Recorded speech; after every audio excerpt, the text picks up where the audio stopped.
பச்சை மொச்சை பொரியல். இந்த சீசனில் இது கிடைக்கும்.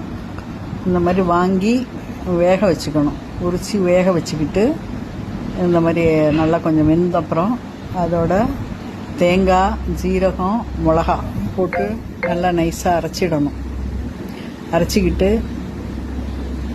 கடுகு, கடாயில் கொஞ்சம் எண்ணெய் ஊற்றி கடுகு, உளுத்தம்பருப்பு, கருவேப்பிலை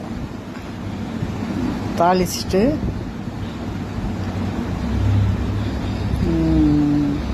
நல்லா வதக்கிட்டு மொச்சையை எடுத்து போடணும். போட்டுட்டு உப்பு போட்டு வேக வச்சுருக்கணும், வச்சிடணும் நம்ம வேகும்போது. அதோட இந்த அரைச்ச விழுதையும் போட்டு நல்லா பச்சை வாசனை போகிற அளவுக்கு நல்லா ஃப்ரை பண்ணிவிட்டு இறக்கி வச்சிட வேண்டியதுதான். இது காலையில் ஆஃபீஸ் போகிறவங்க ரொம்ப சீக்கிரம் ஈஸியாக பண்ணிடலாம், நல்லாவும் இருக்கும். இது இந்த சீசனில் வாங்கி நல்லா யூஸ் பண்ணலாம், நல்லாயிருக்கும். இதுக்கு டைமே எடுத்துக்காது. ஆஃபீஸ் போகிறவங்களுக்குலாம் இது ஈஸியான ஒரு பொரியல் இது.